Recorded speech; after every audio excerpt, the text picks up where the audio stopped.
Welcome back to the latest episode of the CGA Tour podcast. As always, here I'm your host, Calvin Glen Alexander.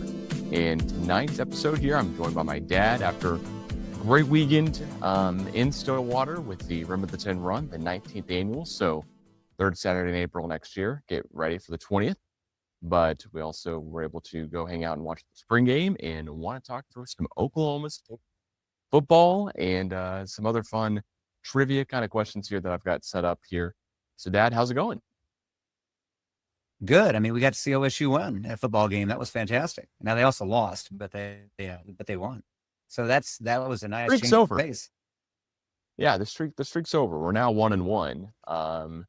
But unlike OU several years ago, we're not 1-0 counting our spring game. So, anyways, with that being said, if you haven't heard, Garrett Rangel and Milwaukee Smith, I cannot believe I got the pronunciation close to correct after he's entered the transfer portal, but both Rangel and Smith have entered the transfer portal. I would say I called it, but also anyone else could have called it because you weren't going to hold 4 quarterbacks on your roster going into the fall. And with all that being said, I just didn't think that both would enter. I thought one or the other, and then the other one might be kind of hanging around to your we saw last year. Smith got a chance to play couple of games here and there whenever we had Zane Flores go out with an injury and have surgery on a bone spur. So all of a sudden Flores could have played last year. That injury was not something that he could not have just taken care of in the offseason, but he decided to go ahead and take care of it because Bowman was starting. And then, of course, Smith ends up playing because, honestly, a little bit of Bowman's play, a little bit dinged up. Who knows what it was. I wish him the best. He's now playing in the UFL. Bowman is, at least. So, what were your kind of thoughts here on Rangel and Smith both entering the portal? I have to admit, I'm not. I'm Milwaukee Smith. I thought was a guy that had a change of pace. You know, it's nice to have when you have a pitcher come in and the pitcher can throw heat, and then suddenly you got a guy that comes in after that has off speed stuff that no one can get a handle on it. Smith seemed to have the biggest difference in what he could do with the ball in his hands of anybody, and he hadn't played much. And so who knows how good he'll be. He could turn out to be Cam Ward. He could turn out to be a guy that, is just a guy. But I think he had a lot of potential. In a perfect world, it'd be hard to rate, which ones I would have had 1 through 4. But in a perfect world, he would be one of the 2 that were staying. With Haas Haney coming in, with Meacham from, and having experience working together, you have to feel like he was going to have a slot no matter what and would be a competitor for a position this year. And then Flores, we haven't seen him play much. I mean, in the spring game a little bit and rumors here and there, but he was so highly touted. Rangel, I feel for him. I mean, you mentioned the reason Smith played primarily because we lost, Flores wasn't available and because Rangel was injured in, right before the half in that BYU game. So I'm okay with it. I think I would have loved to have finished this part of the season with the, with 3 quarterbacks. And if it was Rangel that moved on, more power to him. But, and he's a talented kid, but I would have liked to have seen us have Smith on the roster. I totally agree with what you're saying. In years past, I would have really wanted Smith to stay on the roster for sure. I would have wanted him to be on the roster, be an Oklahoma State guy. But then when I'm hearing about the Big 12 and I'm hearing all of the media narratives of how many guys are going to get drafted this weekend in the NFL draft from the Big 12 and how good is the Big 12 really? Well, Smith last year played at Colorado, away game, but Colorado didn't win the Big 12 and they put up 50 on us and Smith put up nothing. And I'm not putting all on him, offensive schemes, yada, yada, all type of stuff, but we've seen so many different times where Oklahoma State's been in that opposite situation where, okay, well, all right, it's Colorado. It's the last game of the season. They put up 14 at the end, so we end up blowing out 50-14. But at least there's the 14 for Smith. So I'm a little bit like, I wonder where he'll go, where his next step will be, where will he end up? Not to throw it immediately to basketball, but like Rondell Walker was a guy where I was going, man, this guy, when he transfers, he's going to TCU, darn it. Like, this is a bummer. And then he ends his career with UNT. And I'm like, well, do do we really miss that much of him? Because he transferred again after TCU. I don't really remember seeing that much about it. I'm sure it was, on Twitter or X, or whatever, for a day or two. But I wonder if Smith will be the guy where I kind of forget where he goes, and then all of a sudden, or I see where he goes immediately, and then kind of forget about it. Then all of a sudden, it's Smith enters the draft, or whatever, in 4 or 5 years or 3 years, whatever it may be. Or if he'll be a guy where I'm going, man, would love to have a guy that's at least taken some snaps in live action, more than 18, because that's currently what the total is on our roster, before next season. So I'm curious here what'll happen either way, I guess. With I him. loved Spencer Sanders. I think Spencer Sanders was one of I would rate him so highly, and I think that he gets a pretty bad rap for a lot of reasons. But he was playing behind a paper mache line a lot, and he had some turnovers. And I mean, there was a couple games that including a Baylor regular season game that he threw a bunch of interceptions in a game we won, and then in the Big 12 championship we lost by an inch with Jalen Warren sitting out the game, and we know how talented he is. And Sanders got us around pretty good. And then 2 years later, we were getting throttled by Notre Dame, and we were both those games, both of those. The Baylor game was the Big 12 championship, and then we were at the game in the Fiesta Bowl with Notre Dame. And Sanders, he just had a gear that nobody else had. That's what I like in Smith, and I thought that's what we were going for as far as talent. I don't know if Haas Haney is a good scrambler. Flores is supposed to be more of a Brandon, closer to a Brandon Whedon than a Spencer Sanders. And I miss that gear, but I'm with you. We've lost quarterbacks before. We've lost players before that we thought, oh no, it's going to be end of the world. We're going to hate seeing them across, the gridiron across the line of scrimmage. And it's not turned out to be a lot. So I'm not as concerned about that. I just wish he had a chance to really develop and not just, he was plugged in and everything happened just bang, bang, bang. BYU, that was kind of in the back half of the season. And then Smith's in there and he had some really good stretches where he looked pretty good and showed, some eye-popping skills, but we did finish without any wins, and he did have an all-star running back with him. So I'm with you. Yeah. And on Rangel, I think his time at OSU will be remembered with like a little bit what could have been. Maybe he doesn't get thrust into this situation or this situation, but then again, he also played against KU and lost at KU. They were seeking their first bowl win forever, bowl game in forever. And then there were a lot of other things going into that game. But the opposite of the Rangel deal is, man, he kept coming back. He was coming back this season. If he probably had, who knows what the speculation is on starting or versus not starting, whatever, you would figure he kind of sees the signs of the wall, or at least has been told just person to person, hey, love you, but it's just not in the cards for you here to have some real playing time this year if you want to see portal. We understand, because now teams were having to make roster cuts. The team is held to 105 guys with a new rulings coming down here in the next couple of months or weeks, whatever it may be.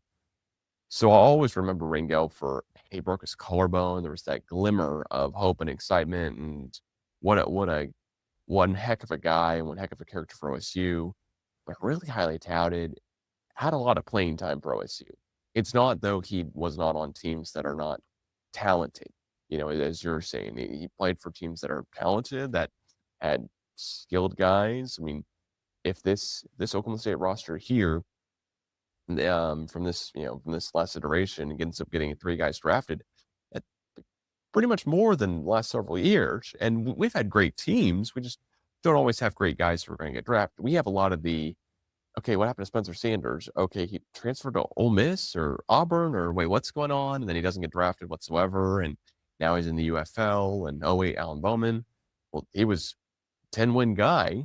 You got that UCF game, which was really weird. But then this whole past season, he's in the UFL. So we've had really talented quarterbacks, and Rangel just was not one of those guys. He showed a little bit of stuff there in that BYU game, but one half of an away game in Provo is not enough for me to go, man, we're missing him. I will say, though, I will definitely be applauding him and remember his time at OSU well, because he was a great Cowboy.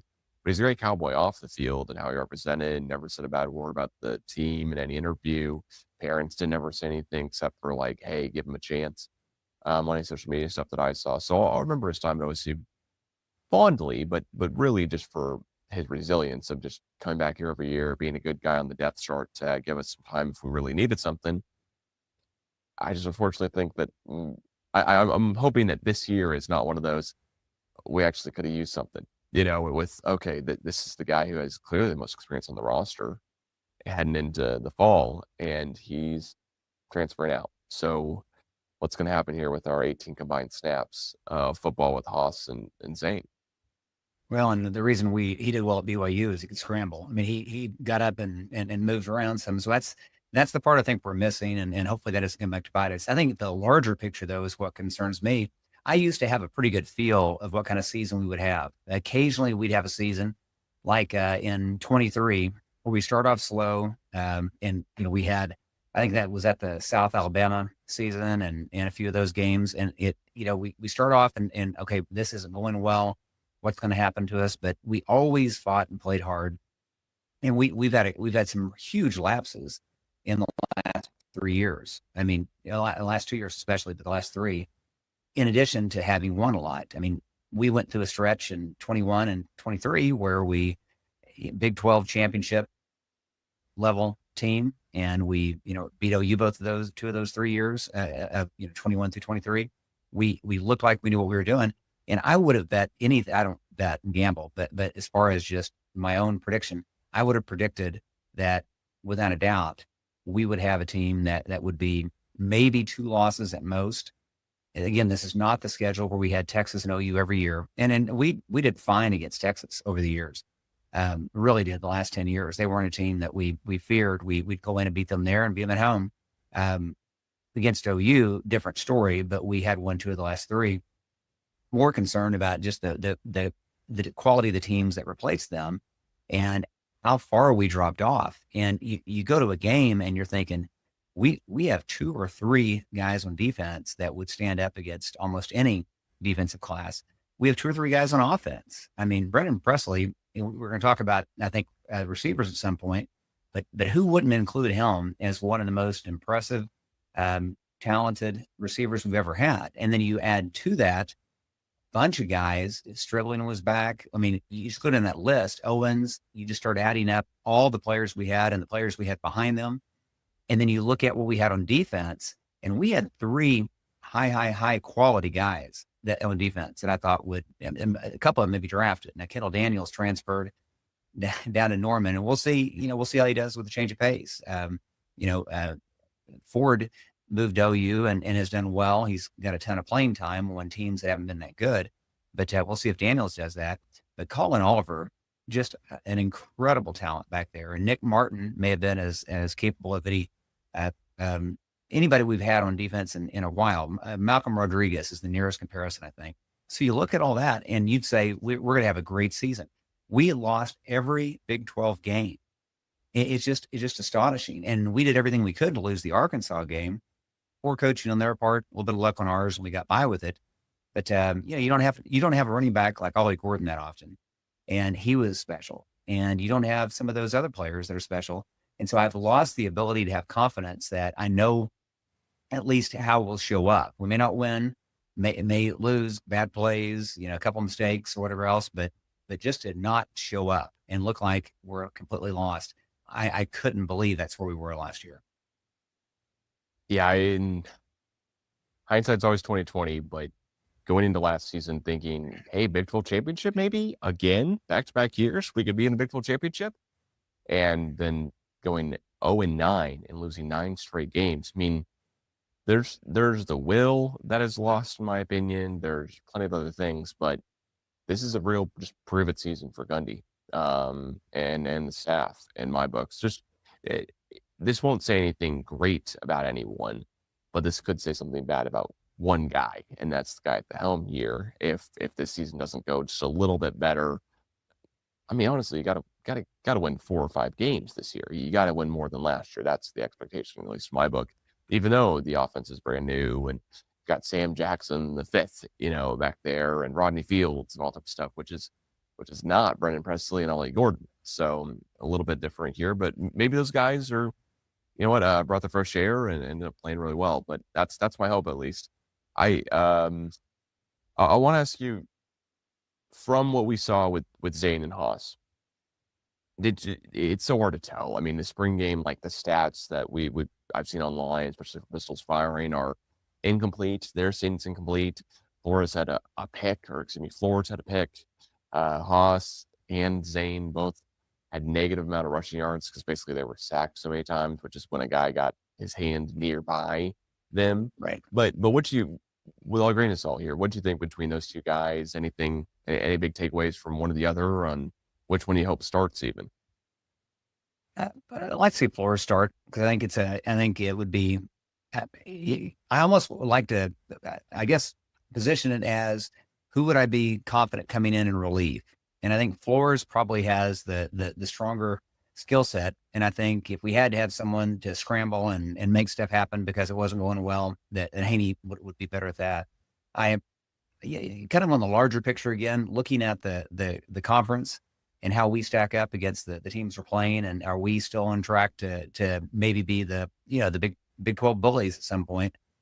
It is pretty clear to me that the college football is shaken out with two mega conferences in football. Now, basketball is a different story, baseball is a different story, but we have two mega conferences in football.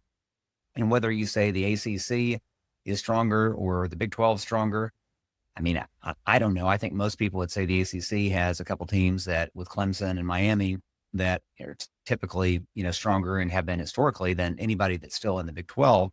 But you look and see how Arizona State did last year against Texas, and you see that we're competitive. But there's such a drop off that you start to wonder a little bit, when are we going to have opportunities to show that we belong on that highest stage? And, are we getting the athletes to be able to compete? And we've seen a couple times lately, you've seen Georgia against TCU in the national championship game 2 years ago. You've seen other, of course, TCU also beat Michigan that same year, but you do see the talent disparity. And I guess I have a concern that we're going to end up with two mega conferences, and we're going to have to sort it out as to which teams will go join those two mega conferences for football. And that's going to be complicated. And I don't know. I think it sure is important for us to compete at the highest levels, the Big 12, to have strong fan support, to have people pouring out, have that enthusiasm, that excitement, to make sure that we make that cut, because the economics of college football and of university sports programs is that football is the bell cow, and you've got to be really good at that. You've got to be a name. We've been a name for 20 years, a really big name for about 12. And several of those years we've been highly competitive. We should have had a chance to win the national championship in 2011, in a year that we had, I think, the best team in football. But there's no guarantee going forward. And so, to your point, this year is incredibly critical. And all I know is we've got a whole bunch of guys that have come in that may have been a 4-star at North Carolina, but they're leaving for some reason. They may have been that place, or that place. And I didn't know how good we'd be with proven talent that I knew was highly competitive. It is so hard to predict how we're going to be with a bunch of guys that, they sound good on paper and they look good when they're playing, touch football. But after that, it's hard to tell. Yeah, we're only 2 teams away from it being the Big 20 instead of the Big 10, and 4 teams away in the SEC from it being the SEC 20 or SEC 2.0, whatever the fun moniker they'd call themselves. I'm with you though. I think that does happen at some point here. The NCAA is losing its grasp more and more on locking anything down monetarily wise and everything, and every single media clip or podcast about this is much more of, hey, just give these guys contracts. You got to make a certain GPA, you got to go to class, or don't do any of the class and GPA stuff and just give them just regular contracts. That way, at least you have something in writing of, hey, you got to do this for this many years. And if not, there's a buyout to go to a new school or whatever it may be, especially when the smaller schools. I mean, can you imagine Cam Ward thinking, hey, I'm going to Incarnate Word, and all of a sudden, then however many years later, going, I mean, the number 1 overall pick in the draft. Like, an Incarnate Word just kind of helped his trajectory move up, then Washington State, then Miami. It's just a crazy world we're living in. And I feel like there's certain guys like Alan Bowman who have been really able to benefit from the amount of years you were able to play and stuff. and transfer and immediately be able to play.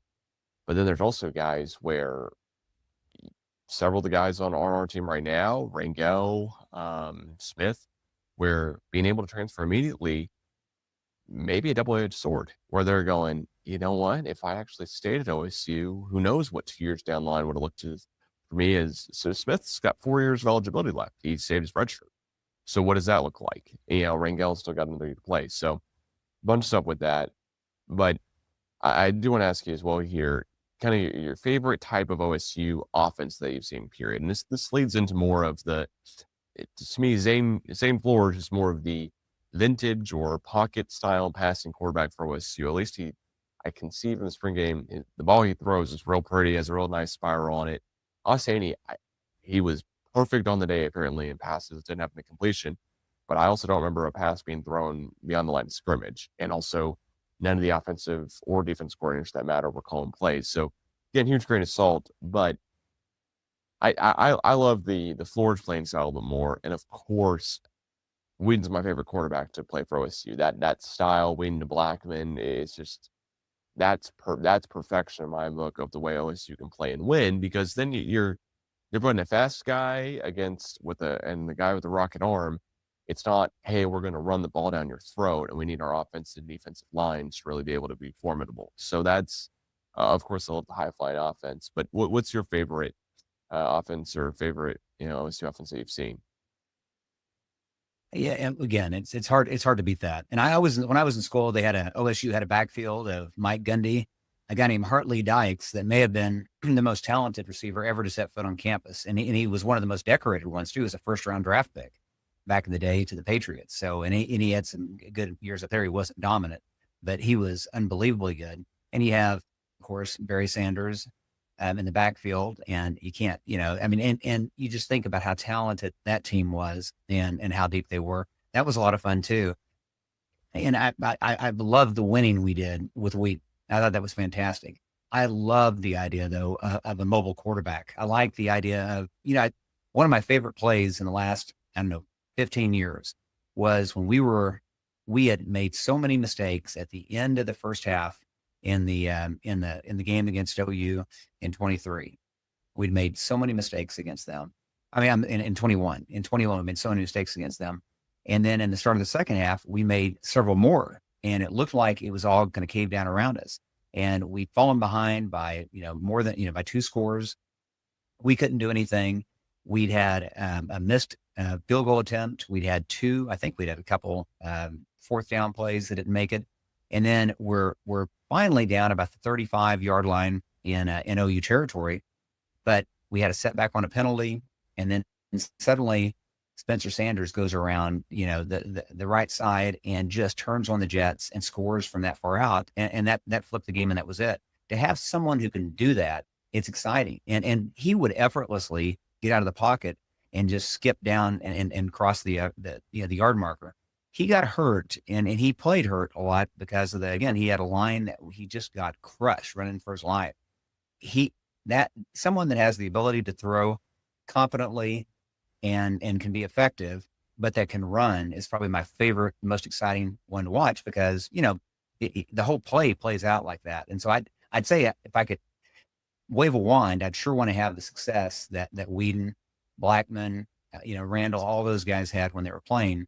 But to see somebody who can get the ball to playmakers, and the offense just is electric because they can score from anywhere, but they can also score in a multitude of ways. Yeah, I do love that as well. The success of Whedon and successful offensive styles we were able to run then may not be possible today. I mean, Jaden Daniels, Jalen Hurts, Patrick Mahomes gets rushing touchdowns, all type of stuff. And it looked like Zane was willing to take off as well, too. And I think Haas is more of the style you're saying, but just I don't want to say much. I don't want to be over-exaggerating anything here from spring game. But Haas sounds like more of the guy who is hey, I'm going to kind of run and gun, literally run, around, buy some time if the O-line's not great. And from this past weekend, amount of sacks the guys were taking and lack of rushing yards, production, all that stuff. Either the defensive line is incredible the refs called way too many whistles, or the offensive line is just not that great. And in that situation, I definitely want a guy who's more mobile. And I could be just eat my words for a minute and going, wow, Zane's even more mobile than I ever could have thought. It could be possible too. We just haven't seen these guys play. It's speculation. And I'm really curious to see how this season plays out. How does the second game at Oregon go for two guys here who I cannot stop reiterating the point have less than 20 snaps combined in their careers? With all that being said, is Hartley Dykes your favorite wide receiver for OSU all time, or is it Brennan Presley, or is it someone else we haven't mentioned yet?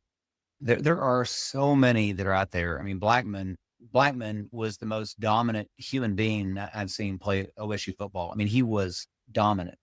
And two times best receiver in college football. I mean, two times. And the way he moved and played, and he didn't come from a background where he was a high level recruit, didn't know if he'd be able. So it took him a while to get on the field and get going. But Blackman, I thought, was spectacular.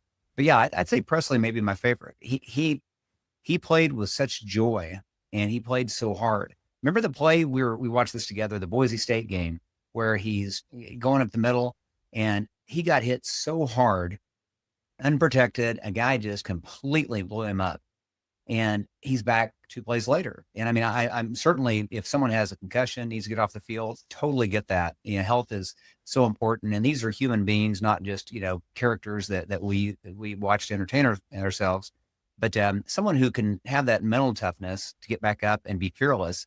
He embodied everything that I like in a person, much less a football player, by the way he handled his life with joy and had that kind of effort level. And I think he was my favorite. No one will ever be at the level of talent that Blackman was on the field. And Hartley Dykes is again, a first round draft pick like Blackman was, fantastic. And I lived in Washington, running long. We were talking about quarterbacks and different things. I mean, I loved all the quarterbacks that we've had over the past few. I can't remember one that I thought, man, that guy, I just can't stand him. Even Bowman, he was highly effective in what he did until the first few games this year. I mean, he was highly effective, but I really, really like that kind of receiver who can just do it all, run, jump. I mean, we haven't even talked about Des Bryant. There are so many good ones that we've had, and if Des, because he played for both our Cowboy teams, would be way up there as well. I would have loved to have seen what Des would have done had he not had a cup of coffee with Deion Sanders and the NCAA decided to unload on him and end his college career. They said it was a 1 year, but he's not going to come back for his senior year. It ended his career because he basically did something that was not illegal.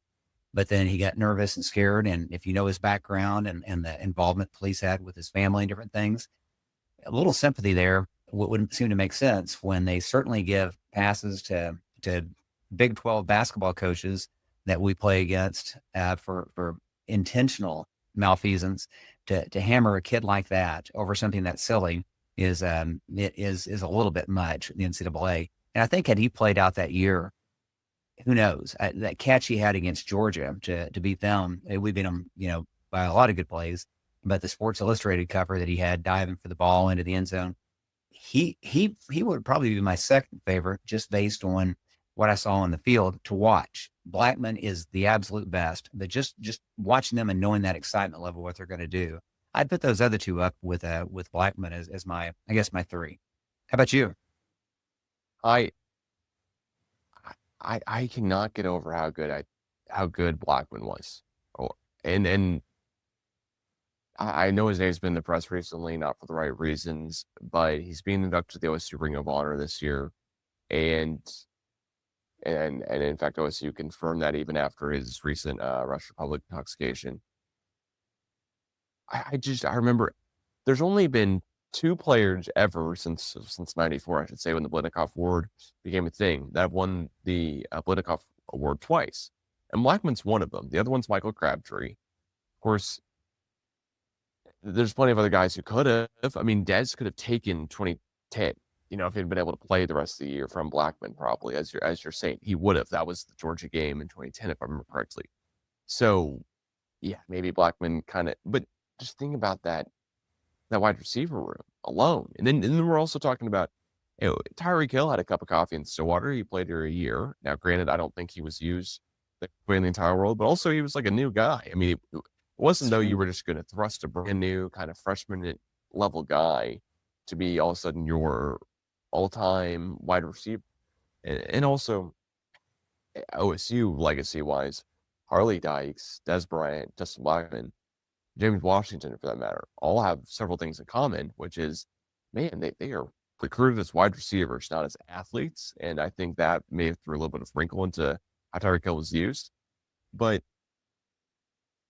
Black, it's just so hard to get over. Like his stats of having 18 touchdowns in a year, 20 touchdowns in a year in back-to-back years. Then also having both years where he averaged 12 or more yards every single time he caught the ball. One year he averages 16 yards. Next year he averages 12 yards reception. Like a reception. And I could say so many other stats about Blackman's games. The A&M game alone in that 2011 season where he's just open. I know you and I both listened to a bunch of Bill Simmons podcasts, and his quote about wide receivers in his last episode, whereas if the guy's open, I like him. If he's not open in college, don't love him. No matter what his measurables are, no matter what his locks are, all that type of stuff. Blackman was drafted 5th overall in the NFL draft. I think Jamar Chase was drafted 5th overall as well, not too long ago. But you just don't have guys who are wide receivers who are drafted in the top 10, generally speaking. Now they become more of a positional value play, and now they're getting drafted that high all over the place. But in 2012, there weren't wide receivers getting drafted all the time in the top 5, and Blackman did.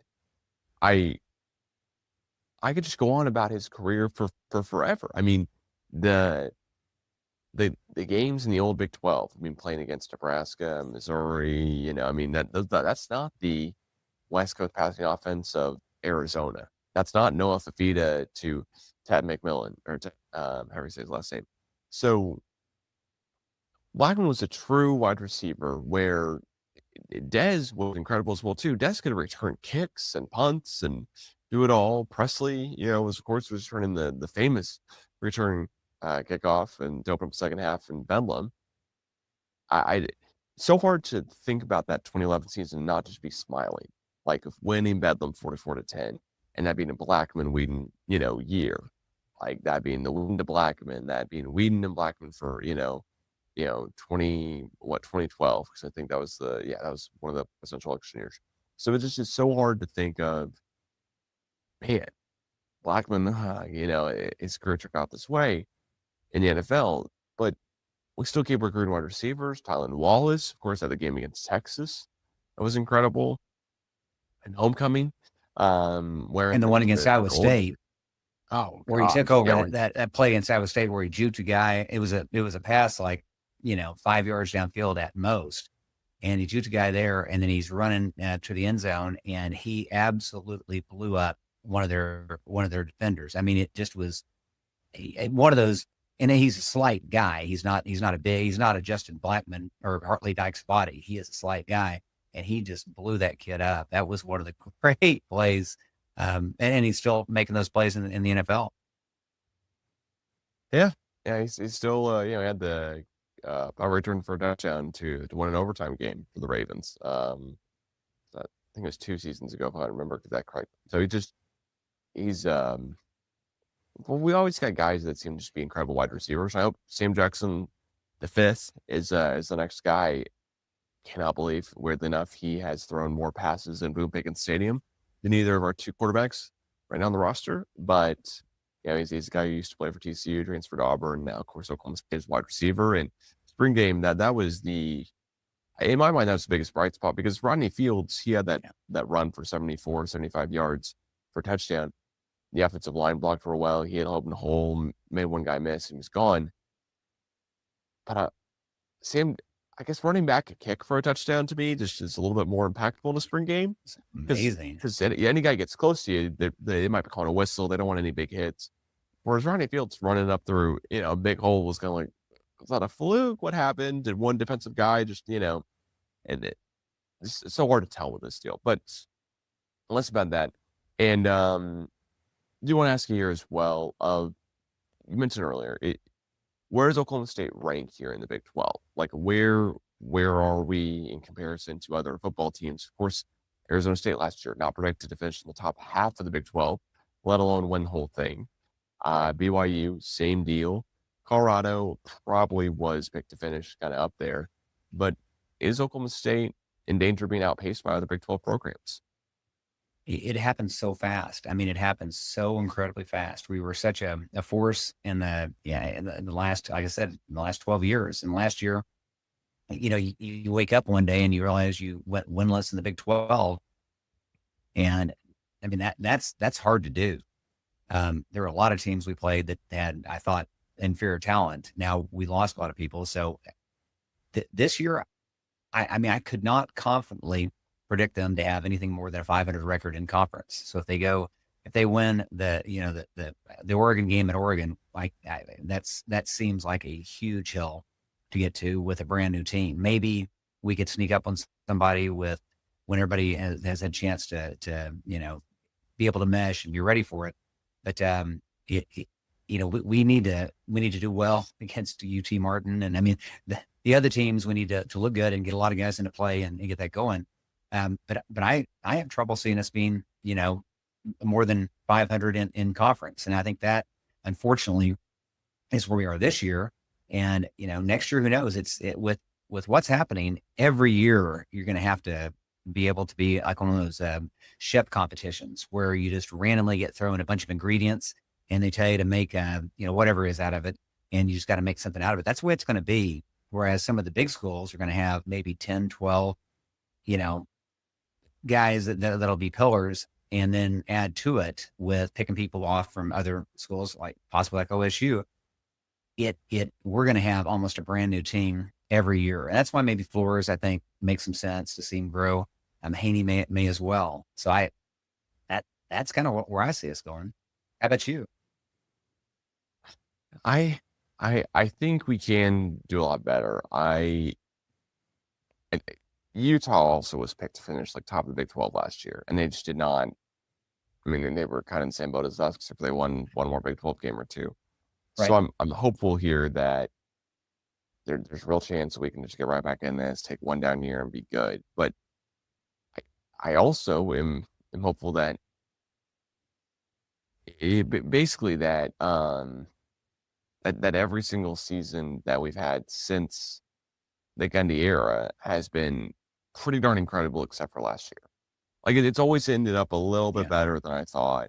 Some have ended a little bit worse for sure, but a lot of them been pretty darn good. So what can we say in that, Mark? And I do want to ask kind of this fun trivia question for OSU fans, including the brand new members to the conference. Where do you think Oklahoma State ranks since 2005, Gundy's first year as head coach, in the win losses, including TCU because they were not in the Big 12 in 2005. It's also including BYU, Utah. I'm not including OU and Texas, but where do you think we rank in amount of wins since then, since 2005? We've been consistent, and last year was awful, but before that we've been consistent, and we've been to bowl games every year. I'd say we're top 2 or 3, and maybe number 1 is the answer, but in the top 2 or 3. Guys, we have played almost more games than anyone else, but we are literally right below TCU, BYU, and Utah, which to me was very surprising. And that's in just the win percentage overall. We have 169 wins, which is 3 more than Utah has in the same time span. BYU has 171 wins, and TCU is 178. So TCU playing in the Mountain West and then moving to the Big 12 and yada yada, like good for TCU. They've got a lot of wins, but they also did go to the college football national championship game. So they got a couple more wins in there, just 2 more than games we even played. They played 1 more game than anyone else. In that, I guess they have 1 more loss there, but we've played so many more games in some of these schools just because we've gone to a bowl game every single year for forever. Weird part as well is like Cincinnati's up here with like 163 wins, but KU has half the amount of wins. Actually, half the amount of wins. They have 81 wins since 2005. Like, I know Lance Leipold gets a lot of hype and how good of a college coach he is, and that type of stuff. But I think this is one bad year, and I really hope that that's it. And after this one bad season, it's like, all right, well, we're right back there. Like, I'm not trying to compare us to BYU and TCU and their records year over year, or Utah for that matter. West Virginia is the second most amount of wins of a perennial, Big 12 team that's been here for forever, it seems like, but I guess they joined with TCU. They've got 158. UCF has 156. To go to another Big 12 team on this column here that actually has been in the Big 12 since Oklahoma State, since 05, it's Kansas State. And they have 149 wins since 05. And that, to me, speaks volumes of how good this program has been year after year, without a doubt. I mean, you've got Iowa State down here at 112 wins. Like, Gundy has had such a good system, such a good deal going for so long that it's almost like with baseball, that people will get a little bit like, well, this year we're supposed to win the whole thing, and we don't look great, so now let's fire the head coach. Like, hang on a second. One bad season? One season below expectations? Is it? Now, granted, last season was a horrible season. I get it. Border agents, apparently, from all media reports, were ready to fire Gundy. Just ready to. He had to kind of accept some different contract stuff. But the media and I really shouldn't even say the media, because I don't think anyone thinks about firing Josh Holiday that's in the media. I think a lot of it is just social media at this point here saying Holiday's got to go or whatever. But I'm like, hey, he won us a Big 12 championship last year, right? And we have a record above 500. And didn't we hit 6 home runs against Dallas Baptist this week? 2 days ago. He won. I mean, Thursday. I mean, what do we do? We won regular season. We won regular season baseball. The champion, that was actually a championship, not just a seeding, but over the course of the year, 2 years ago, and then the Big 12 beating OU 4 out of 5 during the season to win that. I know that you being host, I'll turn the tables on you just for a second, because I know that we're kind of down the home stretch. What is just brief hit? What is your favorite OSU memory? What OSU success do you look at in the future and think what would be like the most exciting thing that would happen that's realistic? And I've thought about this, so I can give you mine while you think, if you want. Yeah, go ahead. Yeah, go ahead. So the one in the past, there were 2 that stand out, but the 2003, when you were 10 years old, us being at the game where we beat OU for the second time in 2 seasons in a row with, just shelled them. The ball just kept up, and Rashawn Woods would, and off they'd go, Josh Fields and Rashawn Woods.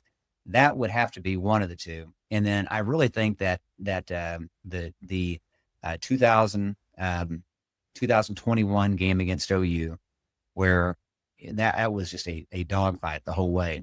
And it kind of changed everything. It changed everything for OU. That kind of set them on a different path and coaches and all kinds of things. But that was spectacular, seeing us win that game, being able to fight back and get to it.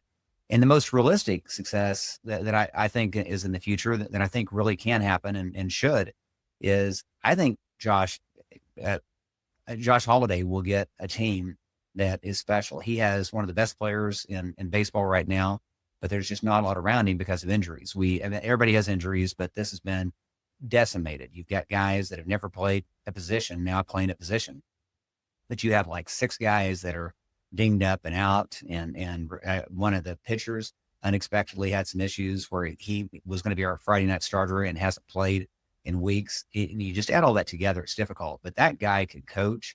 He builds a great program, a lot of character. So I actually see, probably the next big thing on the horizon is him coaching OSU to a national championship in baseball. And I think that'll happen. I'll put it down now, and it'll happen in the next 5 years. That's how good I think he is. As far as anybody getting upset about winning and losing and coaching and stuff like that, that dude is, we got to hope he stays healthy and he's there for another 20 years, because he will work his tail off. He knows what he's doing, and we've had such great success. Even last year was a really, really exciting year for the most part. We had a couple bad regional hosts. or we would have been back in Omaha both of the last 2 years. I mean, it was just you run into into a bad situation with a hot Arkansas team or a Clemson team that has a whole lot that's been underperforming all year, and it happens. But over the course of the seasons, I brought him. So those are my two. Yeah, and not to go into too much of a rant here to end this one out, but you don't fire your winningest coach of all time. You don't fire your winningest coach of all time when he's coached double the amount of years than the next winningest head coach. I mean, that's Pat Jones. Pat Jones, that's more your time than mine, of course. Pat Jones's last year coaching for Oklahoma State was in 94, and I was born in 93, so probably don't remember that one too much here, you would say. But Gundy has 166 wins. He has a 67% winning percentage. And yes, there have been wins left on the table that I wish we had. Last year against Baylor, wish we had won that one. But I think it's realistic to go to the college football playoffs to win the Big 12. Probably not this year, to be honest. I just don't think that that's in the cards. But you know what? Gundy's performed above expectations and had the team better than expectations whenever it's been hopefully we get 6 wins kind of year. Then also when we've gotten 8. Gundy's had 6 wins, 10-win seasons as a head coach for Oklahoma State. 6. He had 2 as a player. So kind of shows the Oklahoma State has 10 all time. Gundy's more than half of those.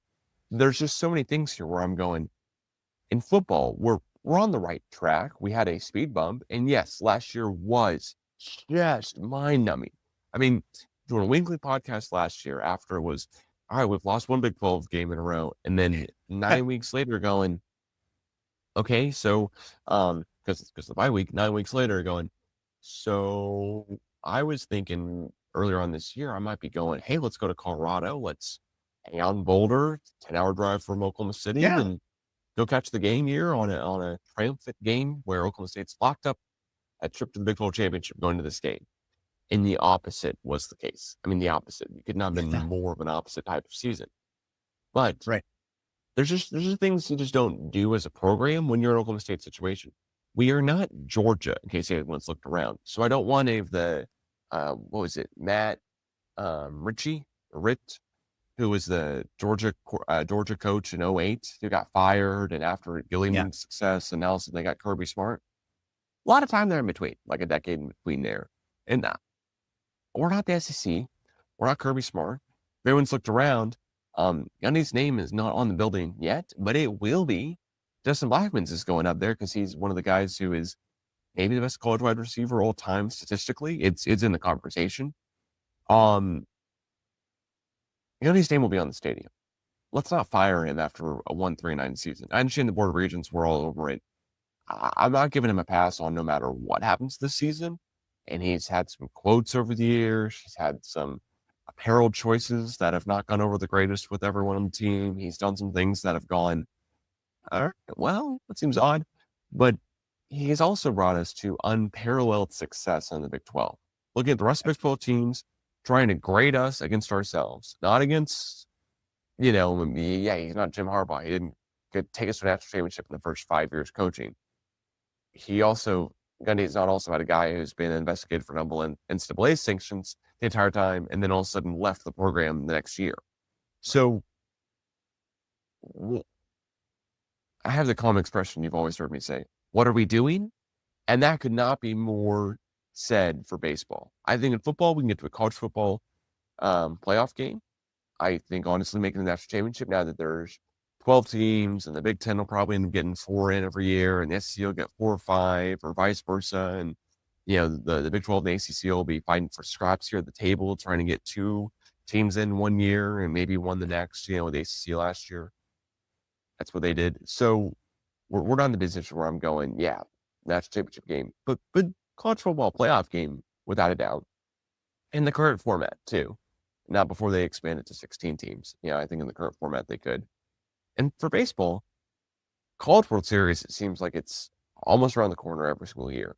What more could you ask for in this new era of, let's split up 10 scholarships, 35 different ways, and let's figure out how this guy gets NIL money here and this guy gets NIL money here. Well, you know what I love seeing? There's a guy, O State Daily, he does a podcast. I think it's Casey Thompson. He's a big baseball guy. He also hosts Dodgers Daily, so I know he's real into baseball. he has like an update almost every day of here's how this guy's doing in the majors. Here's how this guy's doing in the majors. Here's how this guy's doing in AAA, AA. Here's how Rock Riggio's doing. Here's how Carson Bench is doing. Yeah. All these guys are household names, and I pretty much only go to baseball games with you, so I'm not the guy who has season tickets for sure for baseball. I'm not the guy who, granted, I work literally down the street where the closest parking lot OSU has is to the baseball stadium, but I'm not going to a bunch of baseball games, and I yet know all of these guys' names because they're making just that big of an impact, that big of an image. You've got Josh Holliday's the head coach who had hit 50 or more home runs as a player, still coaching the team. I mean, that's pretty special, I would think. You have the nicest stadium. MLB just came through Stillwater not too long ago. I don't know when it was shot, but they shot it entire, basically, here's your promo link you're sending to all the recruits about O'Brate. This is the nicest, the nicest stadium in the entire world, nicest, ballpark. I would love to play one of the guys at ping pong, see how bad I am comparatively to some of these athletes. But there's so many things going forward, so many things going pro. Maybe a pitching coach change. Sure. You know what, Rob Walden, at some points I've heard that name, or if we need a new pitching coach, I've heard that every so often, so many years. But also I've gone, Thomas Hatch wasn't looking like that kind of a guy, and then all of a sudden he was a guy, for Oklahoma State baseball. So there's a bunch of guys who are on the opposite side of it. I go, we are lifting so many guys up a level coming through the baseball program. One of these years, it's just all going to click. I don't think the year OU went to the College World Series and then to the National Championship game, anyone was thinking OU had a chance before that season of doing that. No. So all of it takes is just a couple of things break the right way, and all of a sudden baseball, you're off and running. Now, also, you can have a couple of things not break the right way. You can have some terrific issues in Stillwater with wildfires, not be able to play enough Big 12 games, not start your season off the correct way, have rescheduling deals all the time with Oklahoma weather and all that stuff that some other programs just may not be dealing with as much as it seems to happen in Oklahoma. But then again, we have the nicest stadium in baseball. And I'm the guy who is watching all those YouTube videos. I am the guy going, so how does Arkansas Stadium rank up? Yeah, how do they rack up comparatively? I've always heard they're the best. I'm the guy watching those videos and knowing Stillwater, man, all these neon lights and the turf, infield they can practice on 24/7, these batting cages and these player hangout spots. We've got all the amenities. We have enough of the NIL stuff going forward for baseball to be great. I don't see why College World Series the next 3 years is out of the question, if not even this year. Like, you're telling me things couldn't break right? We couldn't just end up probably not hosting a regional at this point, but we couldn't end up having some kind of things break our way where all of a sudden we're, the College World Series this year. Like, these guys still have the same talent that are on the roster. That was the annoying part about football last year. It's like, maybe we just turn it back on? Can we flip the switch one more time? Like, what's going on? But baseball, really, that can't happen. You can just go on a run. You could have that 6 home run game against Dallas Baptist earlier this week that whenever Dallas Baptist beats us, the sky is falling, the world is crashing to, everything. We beat Dallas Baptist. Oh, I guess we did. All right, good for us. Like, you can't tell me one win doesn't mean anything and one loss means so much. So I think some people have tuned out of baseball at this point for whatever reason. I have not, and I think College World Series in the next 3 years is definitely a great expectation. Very cool. All right, well, Dad, thanks so much here for joining, and kind of love getting asked questions as well too. Of course, here on the latest episode of the CGA Tour podcast, hosted by yourself here, Calvin Glen Alexander. I did have one trivia question here to out with, if you got a second. Okay. So, who is the? There have been, I don't know why my email's not loading here because that's all typed up, but there have been multiple, I guess, Oklahoma State guys who have, Andrew Heaney, excuse me. In his 12th MLB season, Andrew Heaney is still doing his thing. Former Cowboy, playing for Pittsburgh Pirates, and he put together one of his best performances of the year, shut out 6 innings, etc. But with his 8th strikeout of the night, he struck out perennial All-Star and former MVP Mike Trout for his 1100th or 1100th career punch-out. He's just one of 2 former OSU standouts to reach that at the MLB level. Who's the other one? Any guesses? Oh my gosh. two guys. Well, Once I saw the answer I was going, pretty obvious, but not immediately, of course. I'm not coming up with it. Well, what era? Any hints? Yeah. 1940s to 1955. Yeah. Was it Ali P? I mean, Yeah. That was, yeah. That, yeah. I kind of thought that maybe, but yeah, I didn't know how long he played. That was way before, my time. So yeah, well, very cool. And Heaney was pitching for the Dodgers and for the Rangers when they had great seasons too. He's had a heck of a career. That's good for him. Yeah, and I do want to give a quick shout out here. We just got the wide receiver recruit in the state of Oklahoma transferred to Oklahoma State.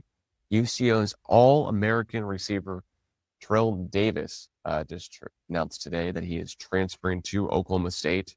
And as a known friend who went to UCO and former guest of the podcast here, Walt Dragnich, he said that's their best player they've ever had at UCO and is all his years ever covering and following UCO football. So shout out to that as well too. He caught 109 passes for 1,609 yards and 15 touchdowns last year. And he's a 6-foot guy who's from the state of Oklahoma. So proud and excited that we have him. We'll take it for sure. So that as always, thanks so much here for joining the latest episode of CGA Tour podcast. If you're not already, please follow, subscribe, like, all that good type of stuff here to the podcast. We're trying to get to 500 subscribers, hopefully, in the next 2 or so months here before I have a big wedding date, but no guarantees. So hopefully that happens, but we'll see. So thanks again, Dad, and we'll catch you again soon. Go Pokes.